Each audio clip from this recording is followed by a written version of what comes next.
Show do Heleno Rodai, Rádio Serviço. Pontualmente às 9h30 no Rádio Serviço Saúde Especial. De domingo eu converso mais uma vez com o chefe do Serviço de Clínica Médica do Hospital Federal dos Servidores do Estado, meu amigo grande tricolor, Dr. Silvio Provenzano.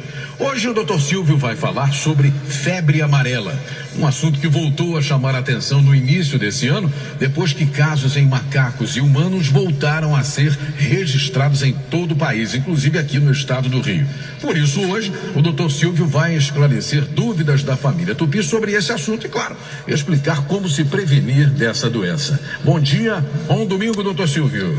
Bom domingo, Heleno. Beijo para a família Tupi. Realmente foi uma avalanche de pedidos. Eu fiquei impressionado. A gente aqui no Serviço de Saúde mantém contato com as pessoas, principalmente através das redes sociais. Verdade. E sempre tem aqueles pedidos, dá para você falar sobre isso, sobre aquilo. A gente mantém mais ou menos uma pauta. E hoje a gente vamos falar domingo que vem sobre hepatite crônica. Mas foram tantos os pedidos que eu falei, não, o papel do Serviço de Saúde é informar. Se é esse, digamos, o desejo de informação que a querida família Tupi tem, vamos a ela. Vamos tentar passar informações, esclarecer. E, pelo amor de Deus, os macaquinhos, eles são tão vítimas quanto nós humanos. É verdade. E o que tem de gente querendo caçar macaco é um absurdo. Vamos parar com isso, pessoal, pelo amor de Deus. Pois é, ontem eu vi uma foto no Facebook, eu não lembro bem, aqui no interior do estado, acho que em Valença, parece. O sujeito pegou banana, colocou a banana e colocou veneno de rato na banana para matar o macaco, como se o macaco transmitisse a doença. Ele é tão vítima quanto nós. Quanto nós. Na verdade, o que é a febre amarela, família Tupi? Já que o Heleno perguntou e vocês também querem saber, é uma doença infecciosa aguda, geralmente de muito curta duração, essa doença. Na maioria dos casos, e dessa vez, curiosamente, a gente não está vendo isso, mas de um modo geral, como regra, a maioria dos casos é benigno, muitas vezes nem sintoma dá. Só que a gente tem visto, dos casos notificados, até 1/3 está indo a óbito. Por quê? Porque existe uma forma mais grave da febre amarela, razão pela qual todos nós devemos nos prevenir. E a prevenção a gente vai falar, você vai me perguntar, eu vou aguardar um pouquinho. Essa doença, ela inicia abruptamente. E normalmente com febre alta, acompanhada de calafrios, muita dor de cabeça, muita dor no corpo, enjoo, vômito, um mal-estar muito grande. E esse período inicial, ele tem uma duração de em torno de 3 dias, sabe, Heleno? E habitualmente, depois desses 3 dias, do mesmo modo que a doença apareceu subitamente, ela vai embora. E aí o indivíduo tem, durante cerca de 48 horas, uma sensação de recuperação, de bem-estar, muitas vezes voltando, inclusive, às suas atividades. Nos casos, nas formas brandas da doença, que pelo menos no passado eram a maior parte delas, o indivíduo não tinha mais nada e já ficava imunizado pelo resto da vida, porque havia contraído o vírus. É uma doença causada por vírus, transmitida por um mosquito, e que tem 2 formas clínicas, a silvestre, que é aquela que a gente está vendo agora, e a urbana. A diferença das duas, do ponto de vista clínico, eu sei que você ia me perguntar isso, é nenhuma. Ou seja, começa abruptamente, com febre, com dor de cabeça, tanto a forma silvestre quanto a urbana. Só que o vetor, o mosquito, é diferente. No caso da silvestre, é o Sabetes e principalmente o Hemagogos. Já na urbana é o Aedes aegypti, aquele safadinho que dá dengue. Que a gente já conhece. Velho conhecido nosso, e que as pessoas cismam em dar a esse inseto todas as condições necessárias para ele procriar. E evidentemente que parte do combate da febre amarela urbana é combater o mosquito.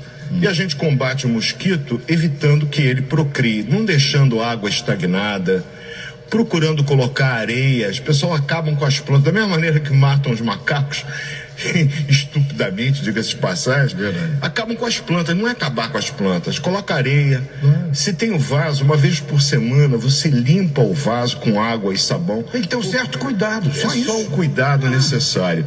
Você tem calha na sua casa, pega uma escada com todo cuidado, é claro, dá uma olhadinha se tem folha entupindo para a água não ficar parada. As vasilhames, coloca o gargalo para baixo, fica de cabeça para baixo. Pneus, bota por baixo de coberturas para eles não pegarem a água da chuva, porque aquela água fica lá dentro do pneu, você não vê, e ali o mosquito coloca os ovos, e aí ele se multiplica. O lixo, poxa, a gente não tem cuidado com o lixo. Se possível, acondicione sacos plásticos, feche-os, tampe a lixeira. São cuidados básicos que cada um de nós é responsável. A gente tem uma tendência natural a colocar a culpa sempre em terceiros, muitas vezes até no governo. O governo tem sua responsabilidade? Tem. No que tange ao saneamento básico, que é sempre descuidado, principalmente nos países em desenvolvimento, que é o caso do Brasil há séculos.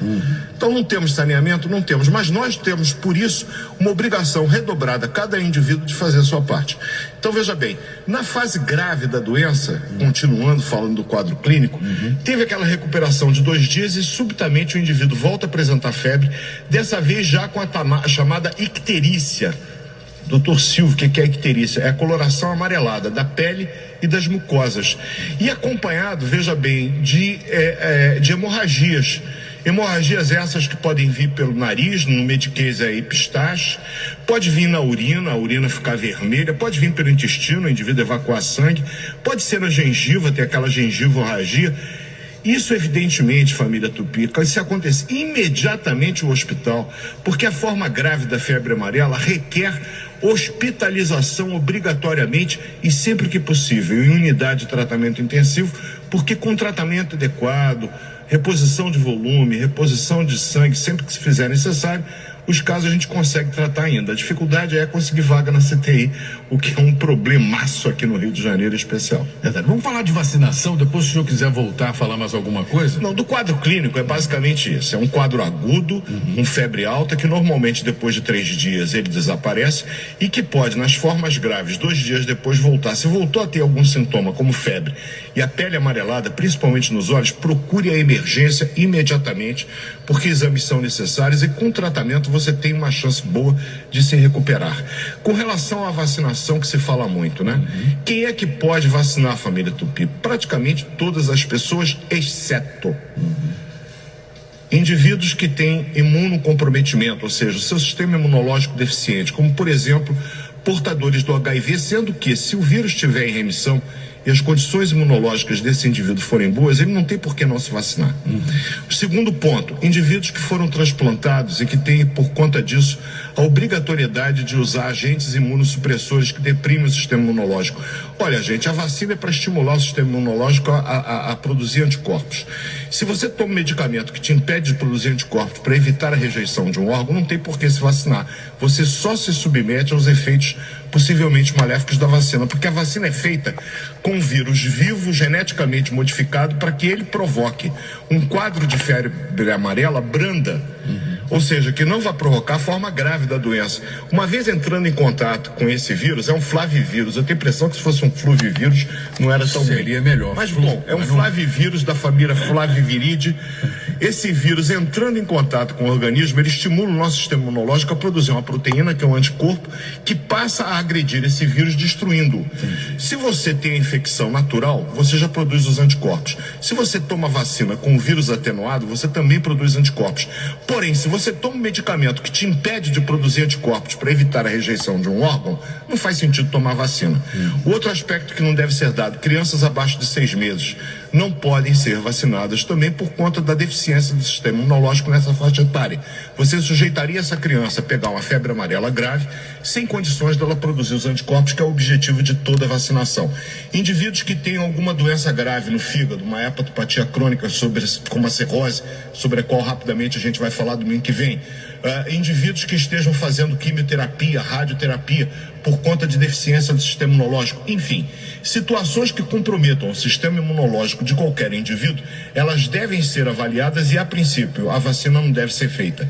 No Rio de Janeiro, município do Rio de Janeiro, nós não temos ainda nenhum caso detectado. E não há por que essa correria maluca enchendo os postos de saúde. A gente só teve casos nas áreas silvestres. Evidentemente, se você for para uma região, como, por exemplo, meu filho mora em Itaipava, que diz, olha, você se vacina, porque é uma área de risco perto, ele mora dentro da floresta. Então, por favor, você se vacine, tem que se vacinar. Mas você use, por exemplo, camisa de manga comprida, você usa calça comprida, no verão, paciência, coloque mosquiteiros, use o repelente conforme a especificação do fabricante. Com essas medidas simples, você já dificulta o fato do mosquito poder te picar. Antes de encerrar, passou rápido, Ale, quase 9h40. E eu falei pra burra. Quem vai se vacinar ou se vacinou recentemente esses dias? Eu, por exemplo, tomei essa vacina na sexta-feira e graças a Deus não tive nenhuma reação, mas algumas pessoas apresentaram alguns problemas, né? Normalmente quais são? Exatamente. Vamos lá, as reações da vacina, por ser uma vacina de aplicação intramuscular, ela pode provocar um pouco de dor no local da aplicação, eventualmente ficar um pouco avermelhado, que é uma reação branda da vacinação, nada que incomode, você testemunha disso. A outra questão importante da vacina é a questão do fracionamento. Quanta gente está questionando, poxa, mas eu vou tomar uma vacina mais fraca. Você sabe que foi feito um estudo que começou há mais de 10 anos atrás, patrocinado pela Organização Mundial de Saúde, inclusive, e que teve a Fiocruz como principal agente de estudo, onde foram vacinadas pessoas com a dose da vacina original dividida em 5 partes, fracionamento. Depois de 8 anos ainda se detectaram anticorpos para o vírus da febre amarela, mostrando a eficácia dessa vacina. É claro que a vacina completa, ela te dá uma imunidade seguramente pelo resto da vida. Se você já foi vacinado no ano passado, por exemplo, você não precisa e não deve se vacinar. Não há por que você se vacinar. E com relação à vacina que vai ser dada pelo governo, ela é segura, ela é eficaz. Apenas depois de 5, 6 anos convém repetir-se caso permaneçam casos aqui no estado do Rio de Janeiro. Perfeito. Doutor Silvio Provenzano vai continuar aqui comigo, daqui a pouquinho ele volta de 11 até meio-dia no Domingo Debate, inclusive já está aqui na pauta, a gente vai falar mais sobre febre amarela de 11 até meio-dia também no Domingo Debate, ok, amigão? Ok, a gente teve inclusive aqui no programa do nosso querido irmão Francisco Barbosa, a presença do secretário, do subsecretário de saúde, falando sobre a vacinação. Você sabe que programa que foi bastante instrutivo, eles falaram durante 1 hora. Eu tentei, família Tupi, nesses 10 minutos, resumir os aspectos mais importantes e que vocês saibam, quem tem que se vacinar é todo mundo que não está naquela lista que não pode. Eu não falei da gestante. Gestante, a princípio, só vai se vacinar em caso de epidemia. E com relação aos indivíduos acima de 60 anos, a avaliação médica com a autorização do médico assistente para ser vacinado é muito importante também. Por quê? Porque se você tiver uma condição de saúde, o que é mais comum depois que a gente tem a carteira de identidade mais amarelada, que impeça a vacinação, evidentemente que o médico não vai autorizar. A avaliação médica é essencial nesses casos. E indivíduos que são alérgicos à proteína do ovo, que já, por exemplo, fizeram até um choque anafilático comendo ovo. Esses indivíduos não podem, por quê? Porque o vírus é cultivado no ovo. E evidentemente que tem resíduos da proteína do ovo no vírus, isso pode provocar um choque anafilático em tomar a vacina. Então essas são as condições que a gente não recomenda a vacina, que ela está contraindicada, e os demais devem se vacinar com toda a calma do mundo, porque no Rio de Janeiro, felizmente, até agora, o quadro é de absoluta tranquilidade. Evidentemente que a cada dia, a cada semana, essa situação pode mudar e o papel da família Tupi é ser informada, e a gente está aqui com essa missão que muito nos orgulha, né, Eliane? É verdade, eu tenho mais algumas dúvidas e de 11 a meio-dia no Domingo Debate a gente volta para conversar. Então vocês continuem ouvindo. Isso. Vamos agora responder a dúvida da Sara, família Tupi, e a gente está aqui na escuta e vamos participar. Beijo, família Tupi, uma semana abençoada, até domingo que vem, se Deus permitir, pela 3ª vez eu estou prometendo, hepatite B e C. Vamos lá. Até já, querido, 9h43. Show do Elenco.